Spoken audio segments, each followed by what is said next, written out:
Miranda Neto, meu amigo, obrigado. Obrigado eu. Pela honra de estar aqui. Prazer estar aqui, cara. Cara, que legal. Muito bom. Muito bom te conhecer mais de perto, poder passar esse tempo com você. Com certeza. Acho que é a primeira vez que a gente se conheceu, acho que foi no Descend, né? Foi. Pessoalmente. Você falou lá atrás, né? Rapidinho. Estar aqui hoje, pra mim, é assim, uma gratidão tremenda. Eu consumo direto o conteúdo de vocês e hoje estar aqui pra mim é uma honra, um prazer. Que legal. A galera te chama de Davi ou de David? Na verdade, o meu apelido de vida é Davizinho. Ah, é? Porque eu sou caçula de 3 irmãos, tenho 2 irmãos mais velhos. Então, Davizinho é o que o pessoal me chama, assim, em vários ambientes. Que legal. Aí você passou uma temporada nos Estados Unidos, né? Sim. Aí lá era David. Era David, O pessoal me chama de David lá. Eu fiquei 6 anos no total, né? Em 2 vezes que a gente morou nos Estados Unidos. Foi bastante tempo. Eu sempre falo até que eu tenho muito da cultura americana no meu DNA, né? Gosto muito da cultura deles lá. Acho que é um país assim que tem um espírito empreendedor e fala muito com a minha personalidade, assim. Mas obviamente eu sou brasileiro, amo meu país e tamo aí, né? E você tem planos assim de um dia ir pra lá, morar? Cara, muita vontade, viu? Muita vontade. Eu morei 6 anos na Flórida, né? Na costa leste. E quem conhece melhor os Estados Unidos, a costa leste é mais americanizado, assim, a cultura. Nesse aspecto, eu acho que a cultura brasileira dá um show, né? Porque o brasileiro é muito acolhedor, é um povo muito mais quente, vamos dizer assim. Aí quando eu conheci a Califórnia, eu falei, o que eu fiz 6 anos da minha vida na Flórida? Então, se eu fosse dizer hoje, acho que Mas você disse que a Califórnia é um pouco mais parecido? No sentido de ser acolhedor? Eles têm um pouco mais essa cultura latina, né? Legal. Acho que muito pela influência do México ali, tem bastante mexicano e tudo mais, mas também muito estrangeiro. Então, é um lugar que eu desejo morar e quem sabe um dia Deus vai me dar essa oportunidade aí. Que legal.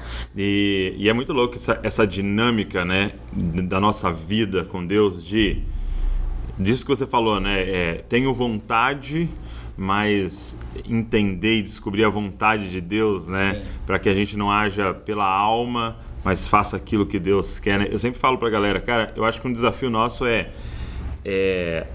tipo assim, ter um desejo no nosso coração muito grande. Eu quero estar no centro da vontade de Deus, entendeu? Se Deus falar em Bragança, eu quero estar realizado, porque eu tô aonde Deus quer que eu esteja, meio que não importa onde que é, né? Sim. Nós que nascemos de novo, a gente vive por propósito, não tem como. Eu não mando na minha própria vida. Sim. Eu tenho meus desejos, os quais Deus está ciente e trabalha com os meus desejos, mas a gente atende um chamado, né? E foi todo um processo, como a gente estava falando há poucos minutos antes da gente entrar aqui, teve todo um processo, tanto na minha vida pessoal quanto espiritual, e agora ministerial, né? Sim. Então, é para isso que a gente vive. E é a forma como você vê, tanto na Bíblia quanto extra-bíblico, todos os que tiveram um encontro com Deus viveram dessa forma. Então é a forma como a gente vive, né? Muito bom. Eu estava fazendo uma pesquisa, lendo, né, algumas coisas. Muito cuidado. Sobre... né, uma pesquisa, né, rasa ali, não muito a fundo. E eu vi algo em algum lugar dizendo que você tinha um sonho de jogar futebol. Sim. Você chegou até na Portuguesa, se eu não me engano. Sim.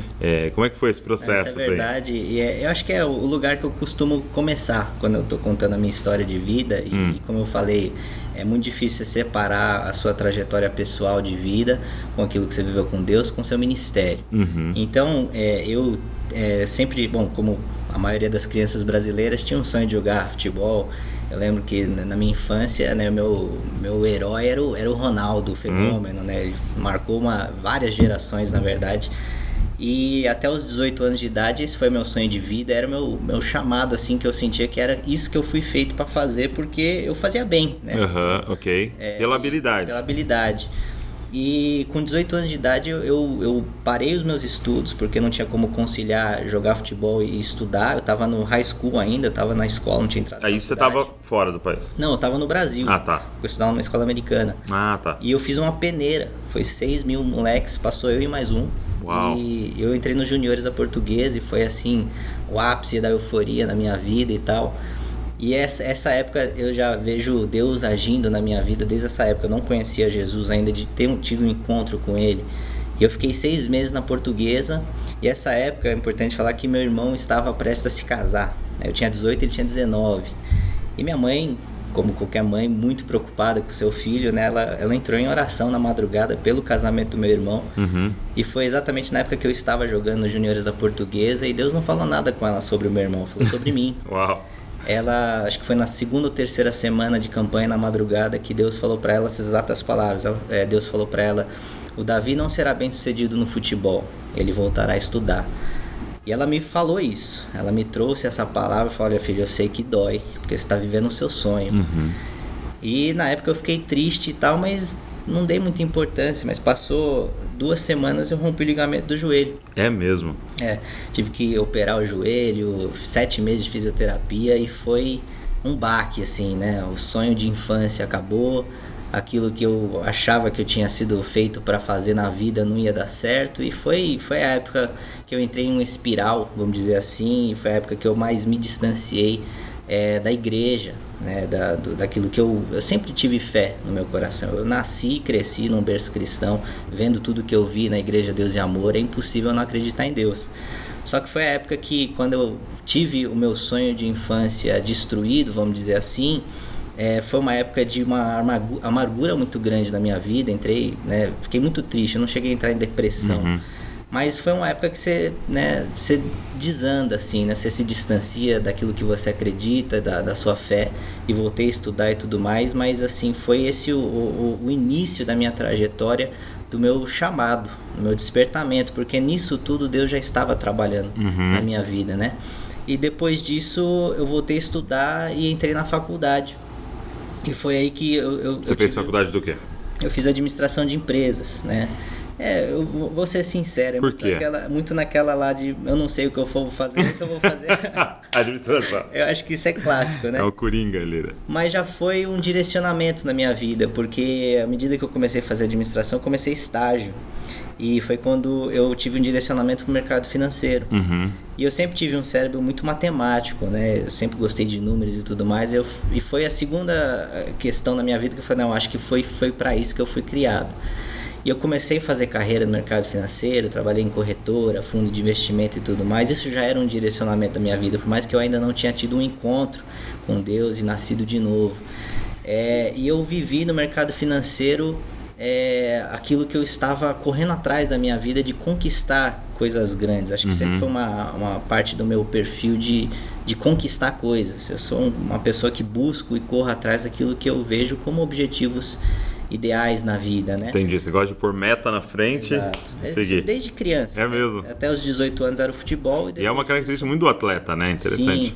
Não, e isso tudo eu trago comigo, né? Não apenas a questão de trabalhar em equipe, esforço e dedicação, mas exatamente isso, de você colocar metas, e aquilo moldou muito a minha vida. Por mais que eu não sou jogador hoje, por exemplo, eu sou baixinho, né? Infelizmente, Deus não me abraçou com uma altura muito grande. Quem sabe no corpo glorificado, né? Amém. Mas, por exemplo, eu trago comigo que, como eu era um dos menores em campo, o pessoal corria 12 km por dia, eu corria 15. Porque era meu perfil de, não, eu preciso fazer isso aqui acontecer independente. Né? Então eu trouxe tudo isso para o mercado financeiro, hoje também para o ministério. E no mercado financeiro foi uma forma como Deus trabalhou muito meu estilo. Ele trabalhou muito meu caráter. Né? O mercado financeiro, quem conhece, é puxadíssimo. Né? Eu, como estagiário, que sua carga horária normalmente é 6 horas, trabalhava 12 por dia, fazia faculdade, dormia 5 horas por noite. Foi um momento que Deus estava preparando a minha carga, assim, quanto que eu conseguia suportar. Né? E chegou um dia lá que eu pegava almoço, né, pro pessoal, o pessoal não sai da mesa e tal. E um dia eu fui descer, pegar almoço, assim, aquela pressão, e eu falei: Senhor, por que eu tô fazendo aqui? Né? Por mais que eu gostasse da área, foi um momento de Deus espremer eu mesmo e me pressionar para me moldar quem eu sou hoje, né? E foi em 2013, quando Deus fechou as portas do mercado financeiro. Eu tinha evoluído bastante, acho que foi um dos poucos estagiários no Credit Suisse, que foi um dos bancos que eu trabalhei, a operar em mesa. Né? Então, ao mesmo tempo que Deus permitiu eu prosperar rapidamente no meu ramo, chegou em 2013 ele fechou as portas. E esse foi o ano decisivo da minha vida. 2013. E você tinha quantos anos? Eu estava com 24 para 25 anos de idade. Ok. E foi nesse ano que Deus parou tudo. Deus fechou as portas do mercado, eu tinha me formado já, e foi esse ano que eu meio que entrei tem um termo em inglês que chama quarter life crisis, né? Não é crise da minha vida, é de um quarto da vida. 25, porque eu só tô muito novo ainda, né? Só que quando Deus fechou essas portas e eu fiquei quase um ano sem trabalhar e sem estudar, cara, eu entrei em espiral. Assim, eu sempre fui essa pessoa de ter metas e objetivos, naquele momento eu não tinha um propósito de vida. Aí eu comecei a questionar, por que eu tô acordando de manhã? Fazer o quê? Comer, beber e dormir, né? Então foi um momento do meu deserto, foi o meu deserto ali que eu passei. Só que foi nesse deserto que Deus parou tudo para que eu me voltasse a Ele. E eu coloquei uma questão na minha vida que foi assim, olha, eu nasci e cresci dentro de uma igreja, muito com poderes sobrenaturais muito grandes, evidentes, né? Quantas pessoas eu já não vi levantar de cadeira de roda, quantas pessoas já não vi liberta de opressão maligna, e eu decidi colocar isso à prova. Eu falei, não, peraí, eu acredito nisso aqui, eu acredito em um Deus vivo, eu acredito no Evangelho, por que eu estou vivendo tudo isso? Aí foi quando eu entrei na madrugada em oração. Aí, meu amigo, foi a transformação de vida. Sério? Quando eu conheci Jesus. A mudança. Foi minha regeneração, né? Você considera que você se converteu ali? Sim. É o que eu falo, cara. A gente vai chegar nesse ponto, mas o Ministério Regenere, que é o ministério para jovens da nossa igreja, é o que eu vivi. Ele foca em assim, cara, não importa se você nasceu ou foi criado dentro de uma igreja, você conheceu Jesus, é isso. Então, assim, 2013 foi isso. Foi meu ano em que Deus parou tudo, falou, daqui a pouco você continua. Primeiro você vai me conhecer. Sim. Entendeu? Então, tudo que eu vivi, desde do futebol, mercado financeiro, e hoje eu sou gestor financeiro da igreja, né? Então, toda essa experiência que eu adquiri, é isso que eu falo, antes mesmo de eu conhecê-lo, ele já estava me preparando para eu fazer o que eu estava fazendo. Então 2013 foi esse ano onde Deus permitiu eu ir para o deserto e parou tudo para que eu conhecesse a Ele. Aí quando eu conheci Ele, nasci de novo, aí as coisas andaram e tomaram rumo na vida e tudo aconteceu muito rápido, né? E aí hoje eu vivi muita coisa, que tem muita coisa para falar ainda, mas eu cheguei onde eu cheguei hoje por causa desse ano, por causa de 2013, porque Deus permitiu momentos muito difíceis na minha vida e as pessoas não entendem o que é você entrar numa crise de um quarto de vida. Eu acho que eu fiquei sim um pouquinho depressivo essa época, porque você fica naquela angústia, né, de cara, por que eu tô aqui? Por que eu tô vivendo? E você entra nessa espiral e tudo que você lutou e batalhou a sua vida inteira não deu certo, não foi frutífero, né, no sentido que você gostaria, mas não foi desperdiçado por Deus, né? Não desperdiça nada, né? Nada.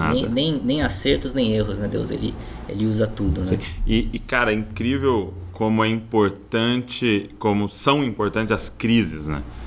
As pessoas correm muito de crise, as pessoas não gostam de... Claro, ninguém gosta de crise, mas assim, quando você olha numa totalidade, são crises que elas são como partos, né? Sim. Entendeu? De algo novo que estava nascendo. É necessário essa crise, né? E eu acho que todo mundo precisava de mais crises. Porque, ao mesmo tempo, estar conformado com a sua situação talvez é uma das piores coisas, né? Sim. É tipo você não tendo propósito de forma clara ali. Mas beleza. Sim. Entendeu? Eu acho que isso seria terrível, né?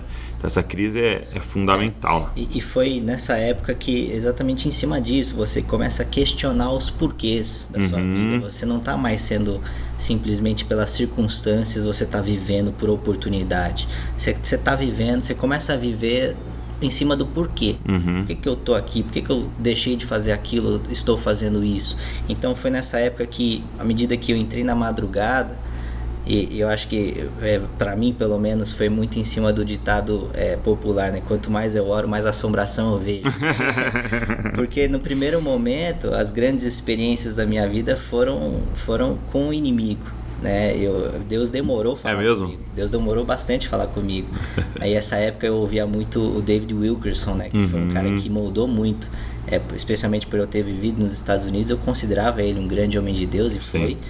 E eu ouvia 2, 3 mensagens dele por dia, e foi aquela explosão, né? O novo nascimento, você risca um fósforo e acende aquela chama incrível. E durante esse meu processo, e foram alguns meses, Foi exatamente em cima disso que você está falando. A crise me gerou a maior decisão da minha vida de, cara, deixa eu colocar aquilo que eu acredito na prática. Isso gerou fé. Então eu sempre falo que eu acreditava em Deus até 2013. Desde 2013 para cá eu tenho fé. Sim, entendi. A fé gera obras. Então, à medida que eu comecei a buscar a Deus e conhecê-lo, ele se revelou e se manifestou a mim. Só que nesse processo e nesses meses aí que isso tudo começou a acontecer, você já via Deus agindo em outras formas e através de outras pessoas. Eu me batizei, pra você ter uma base da paixão, eu me batizei em junho, no ápice do inverno. A nossa igreja tava acho que uns 13 graus no dia que eu me batizei. Eu fiz uns batismos em julho aqui, cara. E foi... A gente costuma ter os nossos batismos no Bororé, que é um rio de água corrente ali, né, em São Paulo. E eu lembro que eu tava até de moletom, assim, só que eu falei, não posso esperar mais, eu acredito nisso aqui, eu preciso me batizar. E quando eu me batizei foi uma semana, isso aqui foi uma das coisas assim que Deus deu assim, na minha vida, foi um dom que Ele deu. Uma semana eu fui lá no escritório, não trabalhava na igreja ainda, e minha mãe falou pro meu avô, né, o Davi Miranda, ele falou, o Davizinho se batizou e tal, ele ficou muito feliz. E a primeira coisa que ele fez, ele me convidou para traduzi-lo na rádio, porque eu sabia falar inglês e o culto é transmitido para diversos países ao redor do mundo. Eu falei, ok, vamos lá, né? Glória a Deus por isso. Pra mim, na época, isso eu não dei muita importância. Era um serviço que eu ia prestar. Sim. Só que, assim, isso foi uma coisa muito transformadora na minha vida. É mesmo?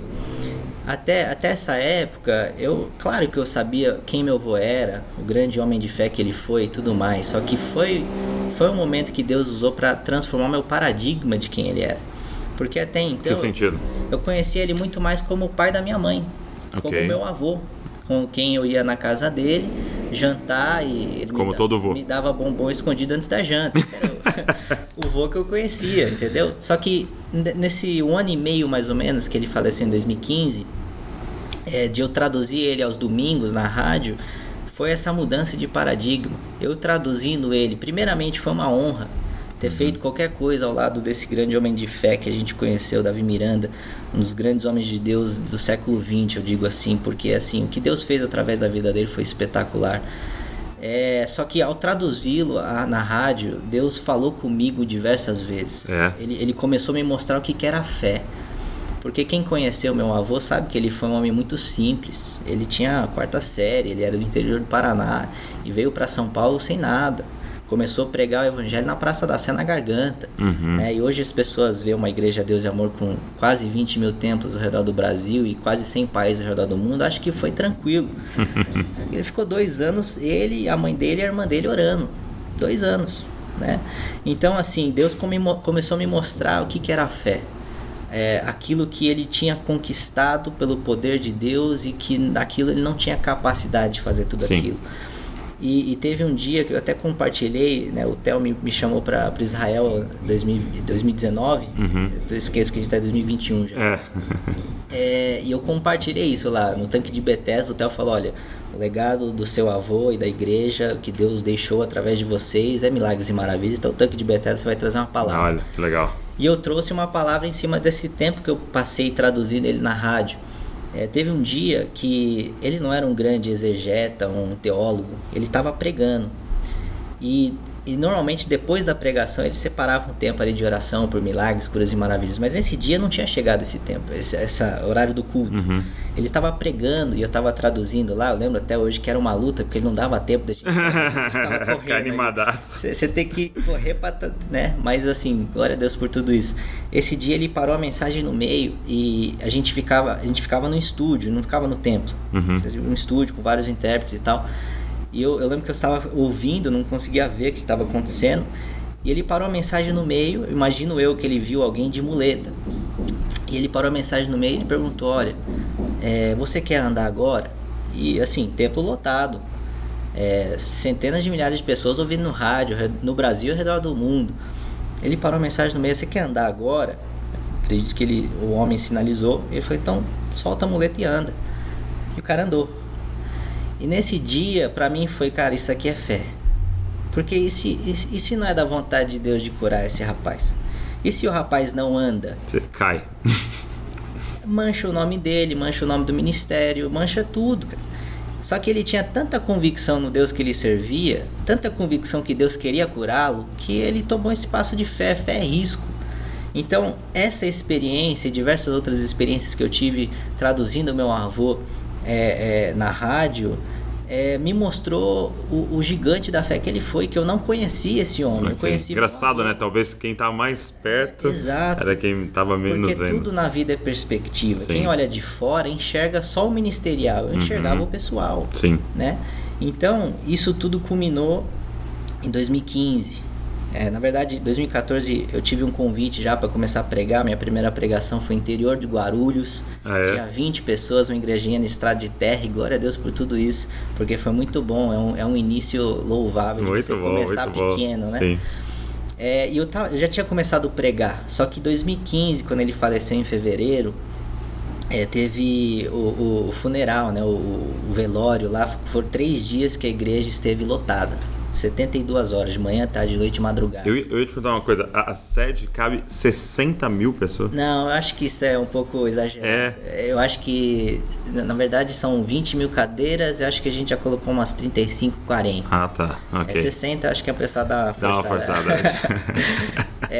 E nessa época, fevereiro 15, quando ele faleceu, foi 3 dias que o corpo dele foi velado ali no templo, e no último dia, no terceiro dia, teve um culto fúnebre. E nesse dia, assim, eu não pensava em fazer nada que eu estou fazendo hoje, mas eu senti de Deus de dar uma palavra. Na verdade, a Karina estava aqui, eu queria dar uma palavra no enterro. Ela falou, não, você tem que falar no culto. Eu falei, tá bom, então eu vou falar no culto. Aí eu pedi lá, e pessoal, tá bom, a gente vai deixar você falar. Foi o único neto que falou. E nesse dia eu dei a palavra e falei exatamente isso que eu tô te falando, assim, o que Deus havia transformado na minha visão de quem ele era. O pai da minha mãe, o meu avô, do grande homem de fé que ele foi. E depois que eu falei tudo isso foi um dos momentos mais marcantes da minha vida, tá? O porquê que eu estou aqui hoje foi por causa desse dia, né? Muito em função por causa desse dia. Quando a gente tinha terminado o culto, estava eu, meus irmãos e meus primos, a gente carregou o caixão dele para fora da igreja. Aí tudo que eu já tinha vivido com Deus, todas as experiências individuais no meu quarto, traduzindo ele na rádio e tudo mais, culminou nesse dia. Quando eu estava levando o caixão dele para fora da igreja, Deus falou muito claramente no meu coração. Ele falou, o seu vô só saiu de um púlpito no caixão. É isso que eu quero de você. Uau. Cara, aquilo foi um raio na minha alma. Aquilo foi assim, não, para tudo, eu não tô mais pensando em futebol, eu não tô mais pensando em outras coisas secundárias, eu tô olhando para Deus, porque Ele me chamou para isso aqui, né? E é o que eu tava falando fora da live aqui. Se as pessoas olham de fora e falam, Davi Miranda Neto, é óbvio que ele estaria. Cara, se tem uma pessoa que fugia de igreja, era eu. E esse dia foi o dia que Deus falou, não, seu lugar é aqui, eu te chamei. E por que você fugia até aí? Por não... por ter outros sonhos e tal? Qual era a sua visão até ali, até esse tempo que você passa com seu avô, de igreja, né? Porque... Eu sou filho de pastor também, então eu cresci também nesse contexto, cresci sentado no banco ali, né? Cresci 3, 4 vezes a semana na igreja e tal, então de dentro você tem uma visão do que é igreja, o que era igreja para você? Sim, eu acho que tem muito a ver com essa questão de expectativa, né? Você como filho de pastor sabe muito bem as expectativas que são criadas em cima de você, mas eu acho que eu diria que o principal é que a chama não tinha acendido no meu coração.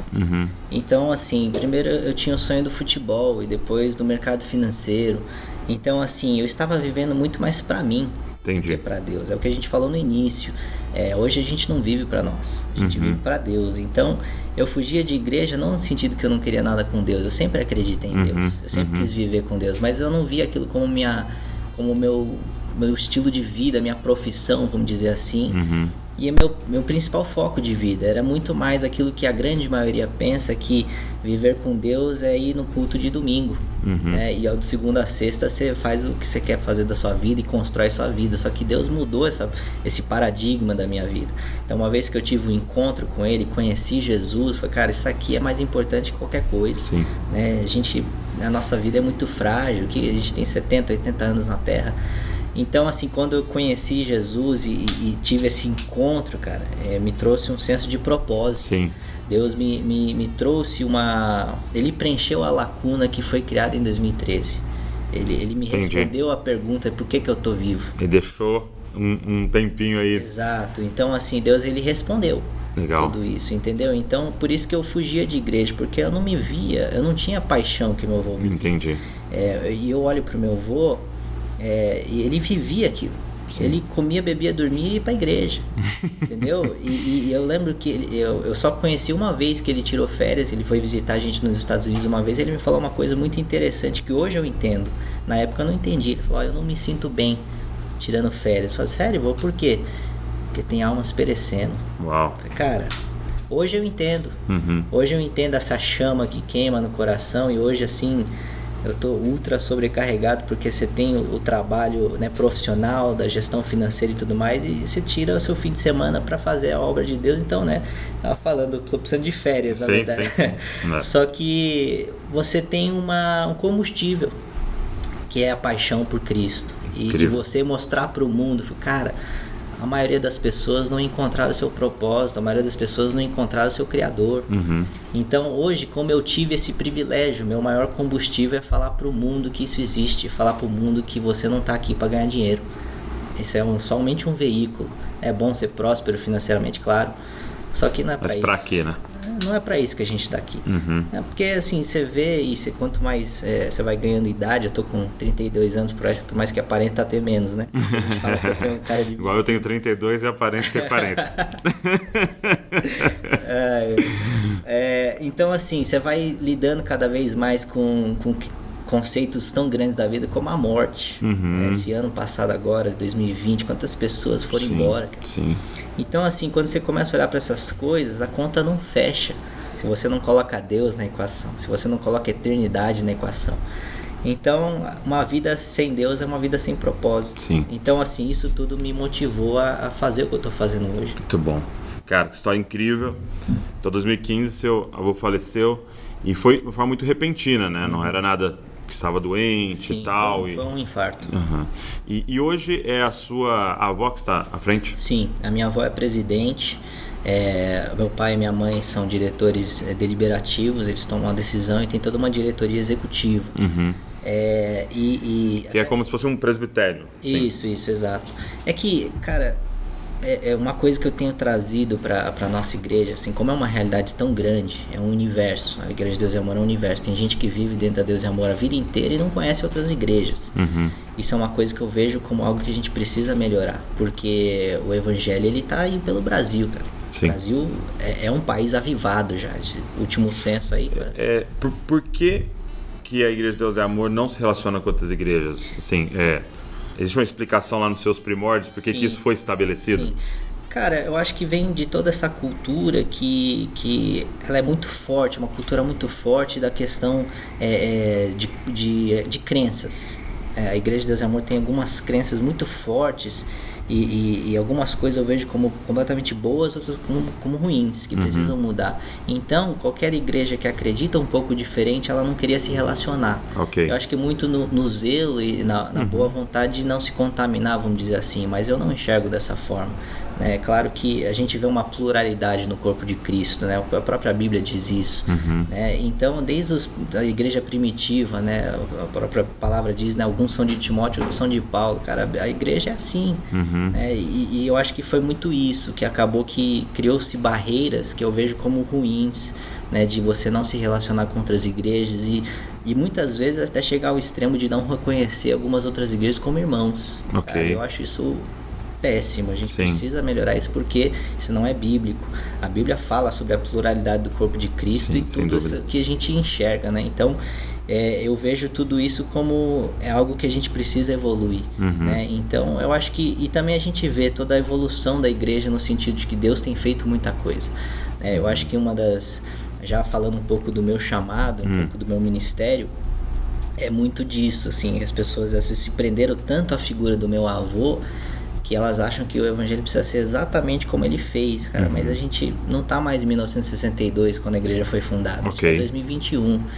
Então, assim, as pessoas precisam entender um pouco melhor quais são os princípios e conceitos bíblicos pelos quais a gente vive. Isso Sim. é imutável. É isso que eu acho que esse é o grande ponto, né? Essa sensibilidade do imutável e daquilo que precisa ser mudado, porque Sim. a gente está alcançando pessoas que mudam, né? Sim. Então essa mensagem ou a forma de comunicar, ela Sim. vai sendo mudada para que alcance o homem de hoje, né? Sim.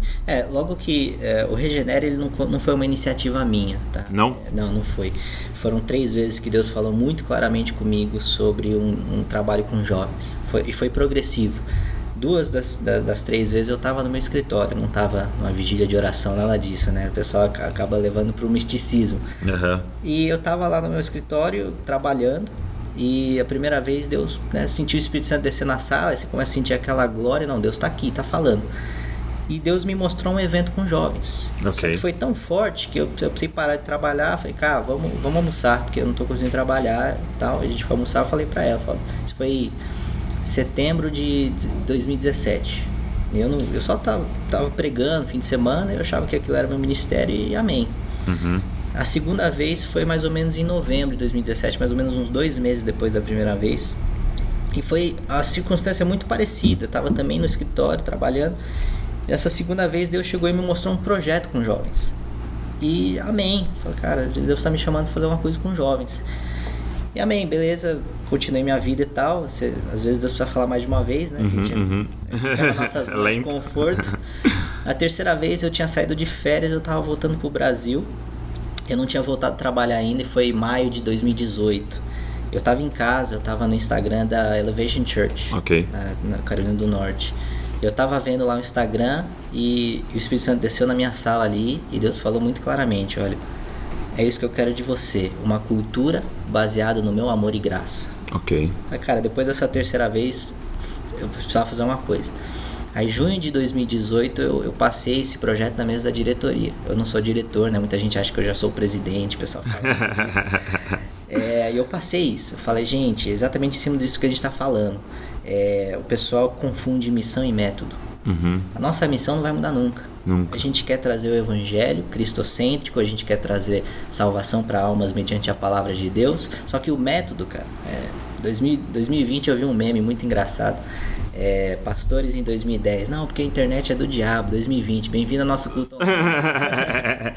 mas sabe, abrindo um parênteses no que você está falando, o que me impressiona, assim, de haver uma certa resistência nisso que você está falando, que eu sei que você sofre uma resistência. Sim. E a gente pode até falar mais sobre isso, mas assim, sabe o que me impressiona? É que a Deus é Amor está aqui com 20 mil igrejas espalhadas pelo Brasil, em 100 países e tal, porque o seu avô, cara, foi vanguardista, foi inovador em entrar na rádio. Exato. Enquanto várias igrejas na época, em 1960, achavam que rádio era pecado. Exato. Entendeu? Então, na verdade, só tá aqui por causa de inovação. Exato. Então não teria sentido resistir à inovação. Entendeu? Isso é uma coisa muito doida, né, cara? Não, e é muito disso, cara. O pessoal, às vezes, eles ficam dentro de um contexto por tanto tempo que qualquer mudança, aquilo é uma ameaça. Aliás, a mudança já é resistida pelo ser humano em geral. Genericamente. Então, assim, eu tô tendo essa resistência gigante, não é pequena, não. Eu diria que hoje a maioria da igreja acha que eu sou o do contra, o errado.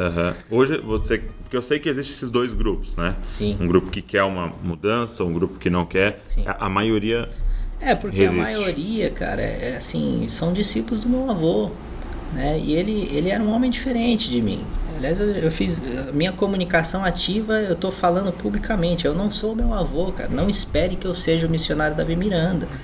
Porque, assim, é exatamente isso. Existe uma pluralidade no corpo de Cristo, existe momentos e circunstâncias diferentes, o contexto é diferente. Eu tô tentando trazer isso para as pessoas. Hoje os desafios da igreja perante a sociedade, eu tô falando da igreja de Cristo e não da igreja de Deus e Amor, são completamente diferentes do ano 60. Hoje a gente combate aí o marxismo cultural, hoje a gente combate ideologias de gênero, coisas que ferem princípios bíblicos e que muitas igrejas não estão nem olhando para isso.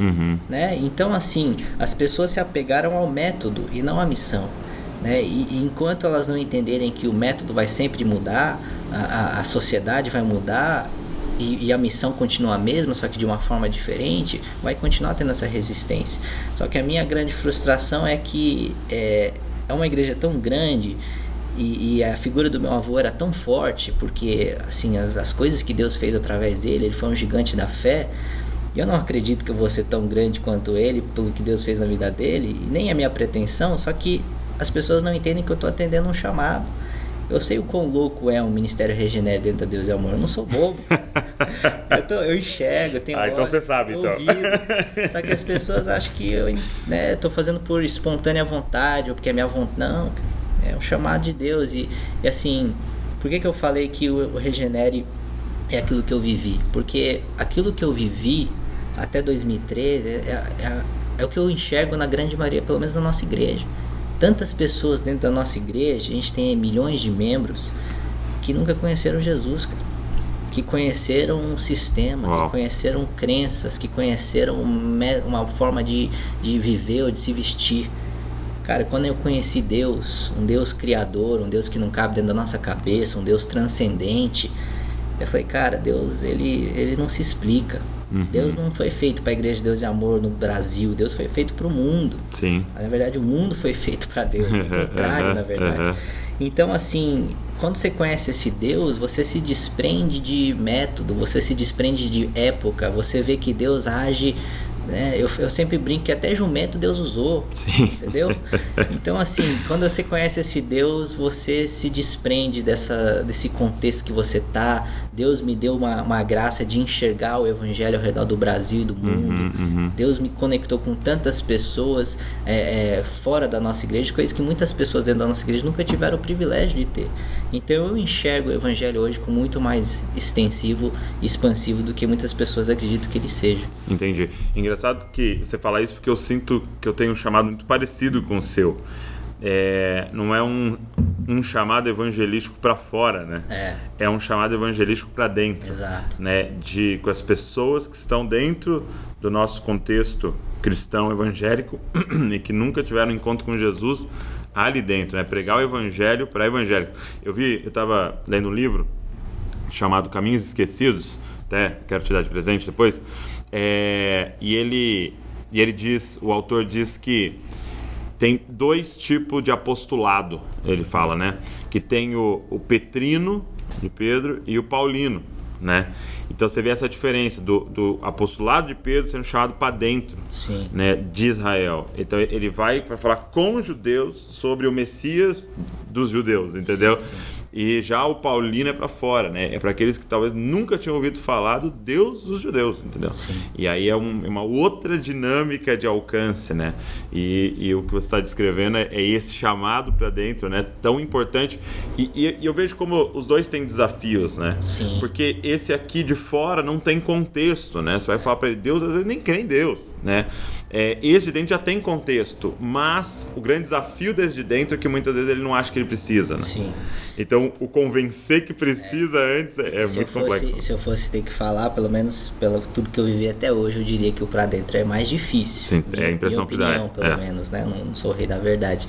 Mas, assim, por quê? Porque já tem um parâmetro que qualquer mudança é sentida como uma ameaça. Sim. Às vezes você vai pegar um papel em branco, é mais tranquilo do que você ter que, né? Assim como é mais fácil construir uma casa do zero do que reformá-la. Sim. Né? Então, quando eu comecei a enxergar essas questões de, cara, quantas pessoas nós temos aqui que de fato tiveram um encontro com Deus, ou eles estão seguindo simplesmente um exemplo de um grande homem de Deus que foi meu avô. Sim. Então, isso foi um alerta que eu já enxergava antes mesmo desse chamado pro Ministério Regenere, que é uma inovação, que é uma busca para uma nova geração. Até mesmo em cima disso Deus fala, eu preciso continuar a ajudar a liderar, e tem tantos outros pastores da nossa igreja, esse pessoal que já está, mas eu sinto muito mais que o meu chamado é para os que estão fora, aqueles que vão vir, os jovens. Legal. Né? Então isso é uma outra questão que as pessoas também não entenderam, porque isso é uma coisa que Deus falou. E outra coisa foi exatamente essa questão de idade. A gente olha para a nossa igreja hoje, eu diria que mais que 90%, e eu estou sendo tranquilo na minha avaliação, é adulto ou idoso. A gente vê pouquíssimos jovens. Por quê? O evangelho não é atraente ao jovem? Claro que é. Sim. O evangelho é atraente a qualquer ser humano no seu estado caído, como todos somos. Então, isso foi uma alerta vermelha. Foi exatamente o que eu falei para a diretoria em 2018. Falei, gente, se a gente continuar falando a mesma língua, a gente vai continuar alcançando somente as mesmas pessoas. Por que a gente não tem alcançado o jovem? É método, é linguagem. Mudou o evangelho? Não, nunca. Quem disse que mudou o evangelho? Essa é uma das grandes resistências que eu uso. Mas Deus não mudou. Eu falei, cara, eu nunca falei que Deus mudou. É linguagem, é a forma como você passa o evangelho. Então, e não é a questão de predileção pelos mais jovens, é uma questão de que a gente não tem alcançado as gerações atuais. E cara, você está me falando de um problema muito grande de uma igreja que pode morrer. Exato, muito. Literalmente, né? Porque se você olha para países hoje, usando o natural para explicar, você olha para países hoje que a natalidade é baixa, já está previsto que alguns países da Europa irão desaparecer nas próximas décadas. Exato. Por falta de filho. Exato. Entendeu? Então não é uma questão de tipo assim, o que você prefere? O que eu prefiro? Tipo assim, é questão de tipo, nós queremos ver essa igreja continuar nas próximas décadas ou não? Sim, exato. E aí eu acho que é a grande pergunta, qual é o seu grande amor pela Deus é amor? Exato. Né? Sendo que você está resistindo que a gente alcance a próxima geração, cara, que na verdade vai ser quem vai dar continuidade a tudo isso que esse grande homem de Deus começou. Exato, e assim, o que muitas pessoas não entendem é que tudo aquilo que o meu avô pregou veio de um quarto de intimidade. E é exatamente isso que eu estou tentando trazer para os jovens. Só que de uma forma diferente, é claro. Como é que eu vou falar exatamente como ele falou na década de 60, 70? O grande boom da nossa igreja foi 70, 80, até o início da década de 90, quando começaram as igrejas na televisão. Aí essas igrejas ganharam muito espaço e a gente acabou perdendo espaço. Tem que ser sincero com a história da nossa igreja. Mas eu vejo Deus levantando, porque é uma coisa que eu não tenho dúvida. Essa igreja sempre foi de Deus. Sim. É a noiva dele, né? Exato, e especialmente antes do meu avô falecer, eu enxergando os bastidores, porque eu entrei profissionalmente, também ministerialmente na igreja, antes dele falecer, Deus preparou tudo, cara. Meu avô não faleceu com uns negócios despreparados. Deus tinha tirado tudo dele já, ele só estava pregando. Aí Deus falou, agora está pronto, ele foi e recolheu. Então eu enxergo coisas que as pessoas não enxergam. O administrativo da igreja, a igreja é tão grande, cara, que as pessoas precisam entender que existe a parte ministerial, existe uma parte empresarial. E essa de organização, né? Exato, e essa parte empresarial Deus me deu. Tudo que eu vivi, a minha formação, mercado financeiro, Deus me deu muita coisa que eu posso agregar, coisa que meu avô não tinha, porque não era a dele era fé pura. Foi a forma como Deus quis levantar essa igreja. Então hoje eu vejo vários aspectos que assim, a gente tem a faca e o queijo na mão, cara. Eu enxergo hoje a igreja de Deus e Amor como um gigante adormecido, e Deus está despertando esse gigante, porque assim, eu sempre falo isso, eu falo para minha equipe direto, tá? O meu chamado não é pro Regenere. Regenere é uma temporada. Eu não sei até quando eu vou ficar no Regenere. Deus me chamou para a igreja. Deus já me falou isso várias Então, isso eu ia te perguntar, porque eu li na minha pesquisa. Estou aqui conferindo.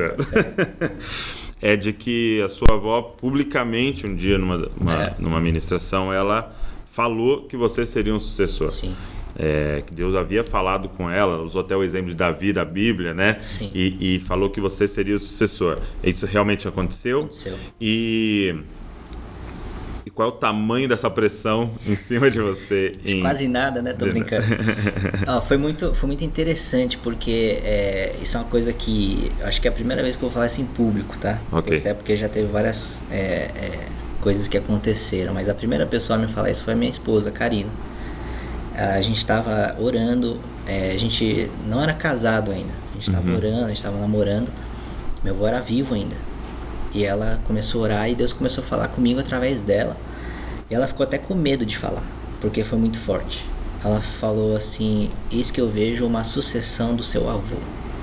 Cara, quando ela falou isso, tanto ela quanto eu ficamos espantados, porque ela falou, o que eu tô falando, né? Aí a próxima coisa que ela falou, então estou terminando o namoro aqui. Porque, meu irmão... Eu brinco que a Karina, ela namorou e casou com uma pessoa, e hoje ela é casada com outra, porque Deus transformou tanto a minha vida. Sim. que, né, Deus escolhe os improváveis para estar em cima do púlpito. Eu era uma pessoa, eu não falava, cara. É mesmo? Eu tava com gorrinho, com fone, ficava ouvindo música lá. Você parece alguém tímido. Eu sou muito introvertido, muito. E ela mesma me ensinou a ser mais sociável. Né? Te incentivou. Vou começar com o básico, dá bom dia para as pessoas. Vamos lá, oi, vamos treinar. Aí ela falou isso, acho que foi 2013 ou 14. É mesmo, cara. Eu não lembro exatamente quando foi, mas foi antes da minha avó. E a gente não falou isso pra ninguém, pelo amor de Deus. Sim, parece até meio arrogante. Exato. Aí foi 2015, meu avô faleceu. Eu falei lá no culto fúnebre, tive toda essa experiência com Deus. Acho que foi menos de um mês depois disso, minha avó teve um sonho. Ela sonhou que eu estava começando a pregar nessa época. Ela sonhou que eu estava em cima do púlpito. Aí ela ouviu uma voz nesse sonho. Ela falou: sai daí. E à medida que eu começava a sair do púlpito, ela ouvia uma outra voz: não, fica no púlpito porque seu lugar é lá. E nesse sonho, Deus trouxe aquele download de informação sobre sucessão. E ela falou isso no púlpito. Eu preguei num culto de domingo à tarde. Na época, né, o pessoal acha que não, eu pregava de paletó e gravata, normal, que é muito tradicional. Eu não tinha chamado de Regenere ainda, segui a norma ali. E eu terminei a pregação, ela pediu uma palavra, ela falou isso. E, cara, foi um negócio muito pesado. Falei, cara, não precisava falar isso. por mais que possa ser verdade. Falar só pra mim, né? Eu acredito que seja verdade, sim. Mas ela criou uma expectativa muito grande. Coisa que é aquele negócio. Você colocou a armadura de Saul sobre Davi e não cabe essa armadura. Falei, cara, os sapatos do meu avô são muito grandes pra eu tentar preencher. Eu não quero. Não é minha pretensão fazer isso. Só que ao mesmo tempo eu acredito naquilo que Deus falou para ela. Só que eu acredito que é algo muito mais espiritual do que questão de cargo. Por isso que muitas pessoas acham que eu sou presidente hoje, porque ela falou isso. Porque ela falou, né? Só que hoje, ela tendo falado isso em 2015, eu enxergo a importância dela ter falado isso. Porque aquilo que Deus me chamou é tão desafiador, você meio que remar contra a maré de uma igreja tão grande. Se ela não tivesse falado isso em 2015, as pessoas talvez já teriam me tirado, né? E até mesmo para ela mesma, porque isso que eu ia te perguntar, como é que é para ela? Sim. E pros seus tios e pais, sim. Isso que você tem feito, sim. Isso que você tem pregado, isso que você tem vivido? Sim, assim, é claro que eles me apoiam completamente, só que o mérito da questão é o como. Isso a gente está sempre em conversa. Como que a gente vai fazer isso? Que é necessário fazer, todo mundo vê, todo mundo enxerga. Eles todos sabem que é necessário fazer essa atualização. O resultado, cara, fala mais alto que qualquer argumento. Se você só vê adulto e idoso na sua igreja, qual que é a grande questão aqui? É os jovens. Então todo mundo enxerga isso. Agora o como, com certeza é uma questão a ser debatida a longo prazo, não é um dia que você vai resolver. Então é muito nisso. A minha avó, na verdade, acho que foi em 98, quando a gente estava nos Estados Unidos, ela teve uma palavra de Deus naquela época. Eu nem imaginava, nem queria. E ela falou que um dos filhos da minha mãe, são 3, ia ser muito usado por Deus. E eu nem imaginei que era eu na época. Acho que nem minha avó imaginava que era eu.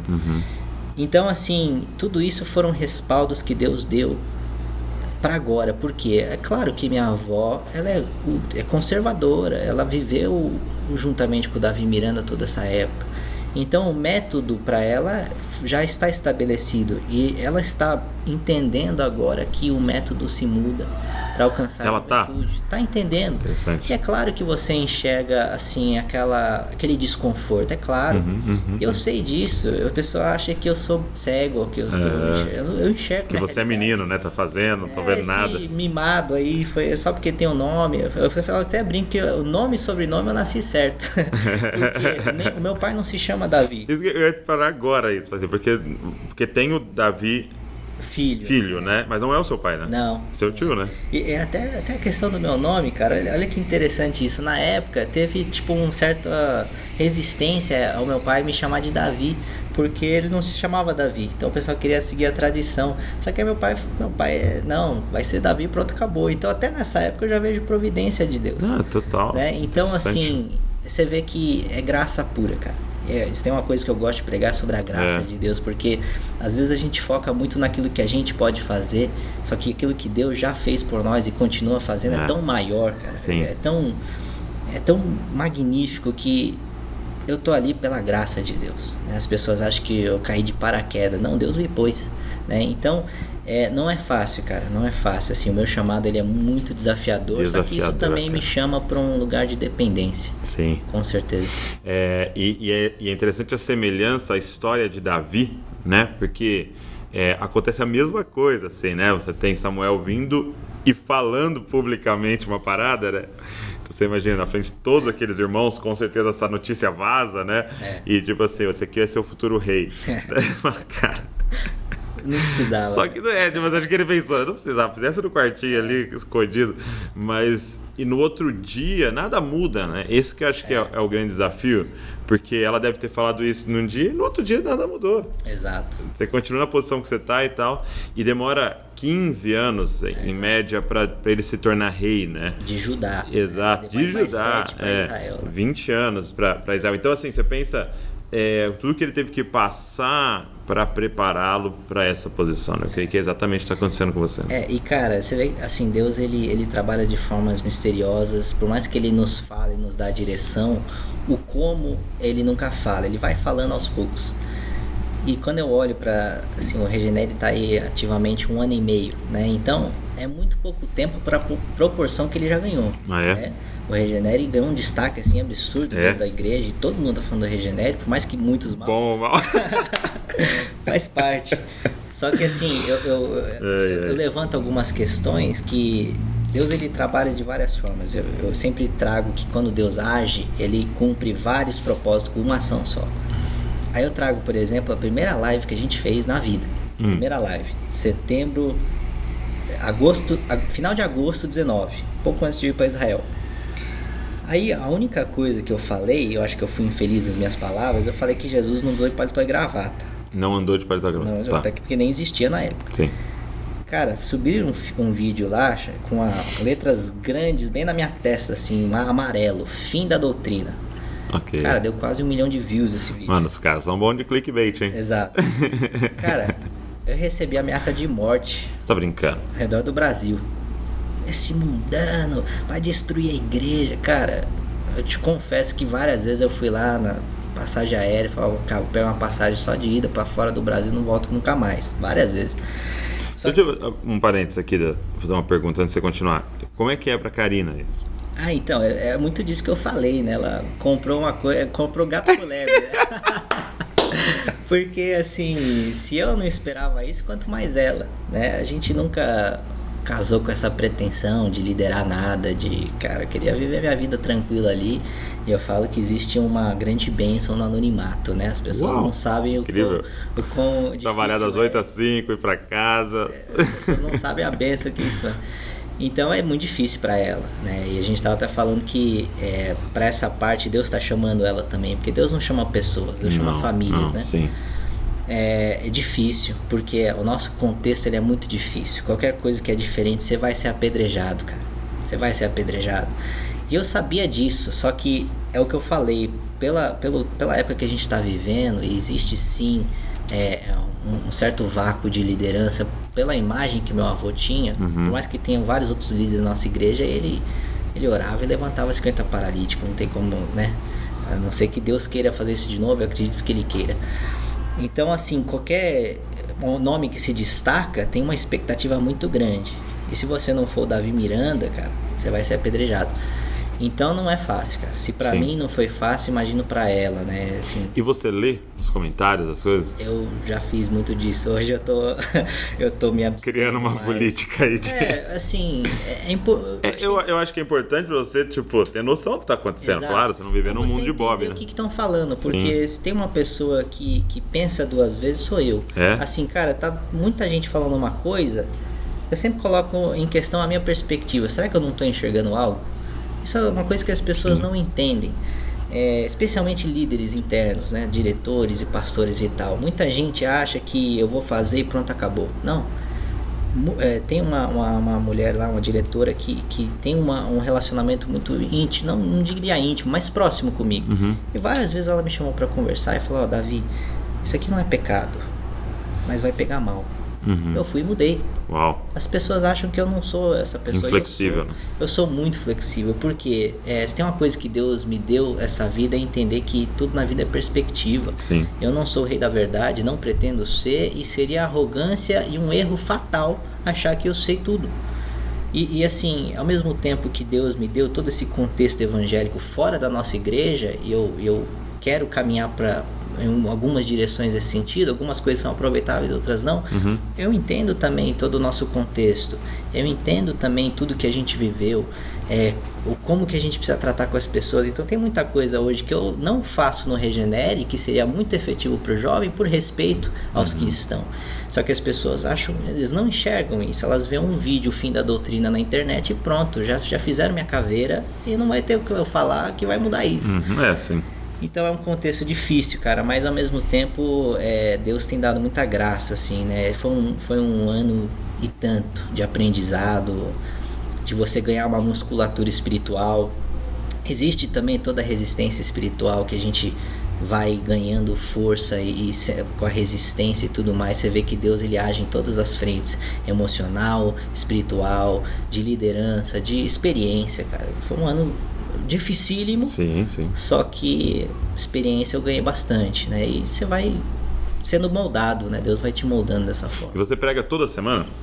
Quase toda semana, né? Tem outras pessoas que me ajudam, porque se pregar toda semana é puxadíssimo, né? Eu trabalho de segunda a sexta, tiro o meu sábado ali para, né, estar em oração e buscando o que Deus quer falar, e isso vai desgastando, assim, tem só o domingo para descansar. Mas assim... Mas aí você prega no Regenere aos sábados? E você prega aos domingos também, não, na igreja? De vez em quando, né? Não tem uma frequência taxada, né? Como é que funciona na Deus é Amor a pregação, assim?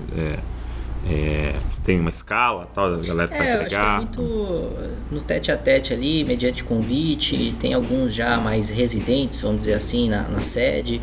Eu antes do Regenere, eu viajava bastante, que era... O meu chamado na época era pregar a palavra, e sempre vai ser. Só que agora que Deus levantou o Regenere através de mim, eu tenho que ficar mais estável em São Paulo, porque senão não consigo cuidar, né? É um trabalho absurdo durante a segunda a sexta que o pessoal não enxerga. Não enxerga. Então ele só vê no sábado o culto lá. Então eu costumo pregar a maioria dos sábados, prego o máximo que eu posso, mas tem outras pessoas que me ajudam também. Só que até mesmo isso, né? A linguagem da pregação em si, a forma como se prega, e nem que eu tentasse, Douglas, eu já tentei pregar aquele estilo mais gritando. Eu não consigo, cara. não sai. Eu não consigo imaginar você gritando. Cara, é difícil. É muito difícil, mas de vez em quando você tem que dar uma ênfase, né? Mas até mesmo isso, né? A minha pregação aí, o pessoal associa muito você gritar com unção, né? Aí esse moleque não tem unção, não grita, cara, não tem nada a ver, né?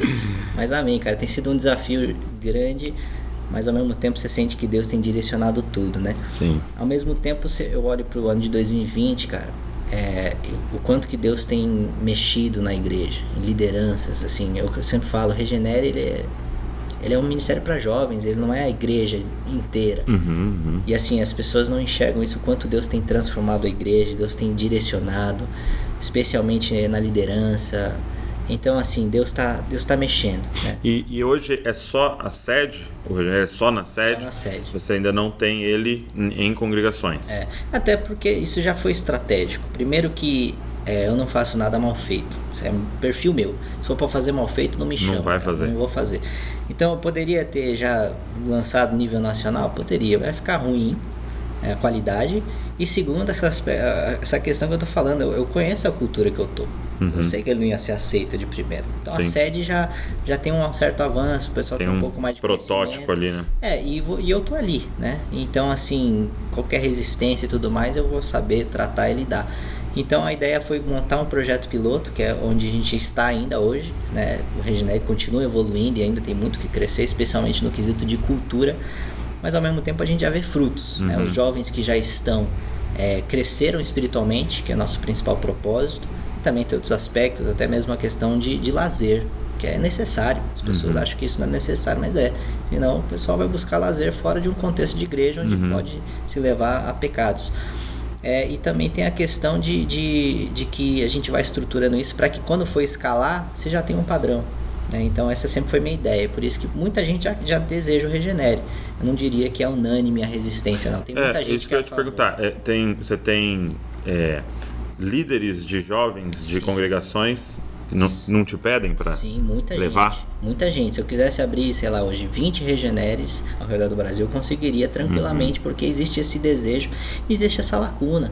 Sim. Por quê? Porque eu estava até falando com a Karina, o culto de sábado agora, cara, eu fiquei muito feliz porque você vê que tava cheio, né, pelo menos comparado aos outros cultos da sede, e a maioria era jovens. Sim. Né? E essa filtragem o próprio culto vai fazer. Eu não preciso falar, gente, é o culto para jovem. Não. Quem se sente confortável com aquilo vai ser o jovem. Então vai vir mais está comunicando certo. Exato. Então, assim, isso é o que me traz esperança. E ao mesmo tempo que isso vai gerando frutos, você fala, não, tá funcionando aqui na sede, então beleza, agora é só replicar o modelo para fora. E eu diria que tem bastante gente dentro da nossa igreja que é a favor, que entendeu a visão, que a gente não fere nenhum princípio bíblico, que a gente ora, jejua também, né? Você acha que só que e também a gente olha para o contexto de fora. Eu acho que quase que unânime das pessoas que olham de fora que são a favor. Né? Só eu não vou mencionar o grupo aqui, mas fui muito atacado também por uma outra igreja bem tradicional aí do Brasil. Você deve ter achado isso na sua pesquisa. Não, essa eu não vi. Depois eu dar uma pesquisada mais a fundo. Depois eu te passo. Depois você me passa o link. Mas eu vejo nos comentários do seu Instagram que até uma maioria que, lógico que ali é quem te segue, né? Sim. Mas que te apoia, que tá muito feliz com o que tá acontecendo, assim. É engraçado porque eu percebo que o medo das pessoas e a crítica usando um palavreado, é que você vai dar uma bagunçada na igreja. Que você tá bagunçando as coisas, né? Só que uma vez eu ouvi um pastor de Portugal, você conhece? Mário Rui Boto? Pastor da Hilson de Portugal. E aí ele foi pregar num evento de líderes do meu pai. E ele falou um negócio muito interessante. Ele falou assim, olha, eu saio da igreja, né, do trabalho ali umas 5 horas, tal, 6 horas, e eu vou para casa. Aí estaciono meu carro, tal, e abro a porta, né? E ele falou que a entrada ali é pela cozinha, né? E ele abre a porta. Ele falou assim, quando eu abro a porta e tá tudo organizado, arrumadinho, tal, perfeito, ele falou assim, aí eu fico triste. Porque eu sei que não tá tendo janta sendo preparado. Ele falou, só que quando eu abro a porta e tá uma bagunça, tá pacote aberto, entendeu? Coisa ligada, colher suja, eu falo, opa, entendeu? Vai ter janta nesse lugar. E eu acho que é isso que as pessoas precisavam entender. Sim. Se eu entrar numa igreja, cara, e tá tudo organizadinho, tudo perfeito, tudo acontecendo, nada fora do lugar, cara, não tem vida nessa igreja, porque não tem criança nessa igreja. Cara, quando os meninos vêm contra mim assim, cara, foi um cara lá no meu... A gente trabalha com grupos pequenos, com células. Foi um cara lá no meu grupo pequeno, cara, e no meio do grupo pequeno ele soltou um palavrão. Você fala, é isso, cara, então tá dando certo. Tem pessoas que não são desse contexto. Porque tem gente nascendo. Exato. Entendeu? Então, cara, que legal que você tá disposto a bagunçar. Nossa. Cara, incrivelmente, teve até o Caio Fábio falou sobre mim numa live lá, não conheci ele pessoalmente. Ele tava falando lá e ele falou, não, e agora a gente vê aí o Davi Miranda Neto. Eu falei, cara, que da hora que o Caio Fábio me conhece. Sabe quem é, Pelo menos Deus tá aumentando meu volume, né, de voz. Aí ele falou uma coisa que me chamou muita atenção. Ele falou, cara, vale a pena ser um escândalo para Cristo. Uau. E, cara, isso ficou comigo. Porque, independente de...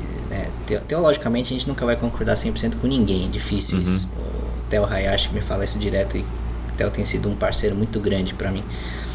E ele falou isso e ficou comigo, cara. Vale a pena ser um escândalo para Cristo. Porque essa é a forma como eu enxergo. Sim. Eu nunca pedi para fazer o que eu tô fazendo. Eu não tô fazendo algo que deu na telha. Aliás, já teria parado há muito tempo se fosse algo da minha telha. Sim, não valeria a pena, né? Não, pelo amor de Deus. Tá... Eu tô enxergando o, entre aspas, rebuliço que eu tô causando. Só que ao mesmo tempo eu vejo isso como algo que Deus quis fazer. Por quê? Você tirou muita gente da zona de conforto. Tem muita gente aí que tá questionando o evangelho que tá vivendo. Cara, isso é glorioso para Deus. Por quê? Se a gente não tá fazendo isso como um estilo de vida, o que eu tô vivendo com Deus, a gente entra no automático. Se tem uma coisa que mata a vida espiritual, é automático. Sim. É uma coisa que eu tô sempre buscando ali, especialmente no no meu devocional, na minha intimidade com Deus, quando tá só eu e ele, né, de madrugada. Eu gosto de orar na minha varanda, isso sempre foi, desde quando eu nasci de novo, foi na minha varanda também. Eu tô sempre buscando orar em lugares diferentes e com palavras diferentes. Às vezes eu busco orar em inglês, porque no português você já tem algumas expressões padrões. Um jargão, né? Que você fica... jargão. Aí quando você vê, você tá ali pelo tempo. Cara, não tem que estar aqui pelo tempo, eu tenho que estar falando aqui com meu pai. Então, assim, isso é uma coisa importante que eu enxergo, assim, cara, tudo que aconteceu, eu tô constantemente me questionando. Será que eu errei para causar tudo isso? E Deus me trouxe muita paz nesse sentido. Eu não acho que eu errei. Eu acho que tudo que aconteceu de bom e até mesmo aquilo que é avaliado por nós como ruim, humanamente, né? Eu acho que foi de Deus. Tanto para me moldar, me preparar, me trazer experiência, mas para mim dar uma chacoalhada na igreja, porque eu enxergo isso sendo nascido e criado na Deus e Amor, que a gente já pegou mais fogo por Jesus. A gente tem que ser sincero com isso, e eu falo isso porque o meu desejo é que essa igreja volte a pegar fogo como um dia já pegou. A gente não pode ser sincero e falar que a gente está vivendo a mesma coisa que essa igreja já viveu na década de 70, quando eu só ouço falar, porque eu nasci em 88, década de 80 e 90. A gente já viu uma proporção de milagres e maravilhas muito maior do que a gente vê hoje. Não que não tenha milagres, hoje tem, a gente enxerga. Só que a gente já viu pessoas ressuscitar nessa igreja, cara, literalmente. Uau. Eu fui pesquisar recentemente um vídeo, foi ali na sede, o Templo da Glória de Deus, e chegou uma pessoa morta lá, acho que o nome da pessoa era Josué, se eu não me engano. E, cara, meu avô orou ali e ele começou... Os caras levaram o corpo para a igreja. E não foi a primeira, foram várias pessoas que foram ressuscitadas. Aliás, depois eu vou contar a história do Gilberto Araújo, lá de Brasília, que é muito importante, que ele foi lá na nossa igreja. E meu avô começou a orar e ele fala até no vídeo, tá dando choque, a pessoa ressuscita, cara. Cara, tem esse vídeo? Tem o áudio e tem umas fotos, não tem o vídeo, né? Mas, cara, a igreja veio abaixo. Foi uma glória tremenda, assim, aquele negócio pegou fogo. Eu falei, cara, eu quero viver isso novamente. E o caminho é exatamente esse despertamento, é chacoalhar, o que você tem vivido com Deus. Se tem uma grande qualidade que a nossa igreja tem, é busca por Deus. A gente busca muito a Deus, é por isso que a igreja existe até hoje. A gente ora e jejua como poucas igrejas que eu conheci muita igreja. Agora a gente tem todos os outros aspectos que a gente pode melhorar muito, né? E até em cima dessa questão que eu estava falando do Gilberto, ele foi lá na igreja, né, conheci ele em Israel. E olha isso, que interessante, o Gilberto Araújo é fruto daquilo que Deus fez através da vida do meu avô. É mesmo? E você nem imagina, eu não imaginava. Ele foi lá na igreja e tem lá um lugar com as muletas, você já deve ter ouvido falar. Aí ele começou a olhar aquilo e falou, cara, isso aqui me traz arrepio, isso me traz um senso de honra. Eu falei, por quê, cara? Ele falou, minha mãe teve uma vida muito difícil e ela chegou a ser encarcerada. Aí meu avô foi numa concentração, acho que década de 90, se eu não me engano foi Goiânia, ou ali perto da região centro-oeste. E levaram uma mulher que estava morta, e meu avô orou para essa mulher ressuscitou. Eu falei, cara, que incrível. Mas não chegou, não parou por aí. Essa mulher foi evangelizar nos presídios e ganhou a mãe do Gilberto Araújo para Jesus. Uau! Falei, cara, o Gilberto Araújo hoje, que Deus levantou ele pelo Fire Universitário e tem ganhado almas no universo universitário, é um fruto do que Deus fez através da vida do meu avô, cara. Como que eu vou jogar isso fora? Como que eu não vou honrar esse passado? Meu maior desejo é honrar o legado do meu avô, construindo uma nova geração. Sim. E as pessoas acham que eu sou contra. Você acha que é o contrário, né? Eu nunca vou ser contra o meu avô, cara. Ele era um ser humano, tinha seus méritos, seus defeitos, como todos nós, mas ele foi um gigante da fé. E as pessoas acham que eu estou jogando fora. Não estou.